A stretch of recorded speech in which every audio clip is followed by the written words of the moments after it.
Mag-exercise na ako. Kayo, kailan kayo magsisimula? Charot. Hindi, kasi sabi ni Mama mag-exercise na daw ako. Kasi nga, syempre para maganda din yung daloy ng aking dugo, mabawas-bawasan ng aking katabaan, tapos syempre maging healthy daw yung heart ko.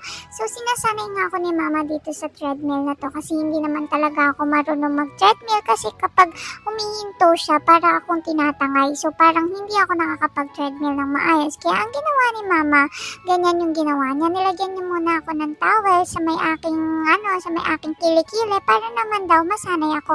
Pero natututo na ako kahit papano. Pero ang totoo, alam niya ba, natututo ako dito dahil may treats. Yun lang naman talaga yung habol ko nagte-treadmill ako para sa treats. Very good. Very good. Galing? Ah. Very good. Very good. Pa. Yay!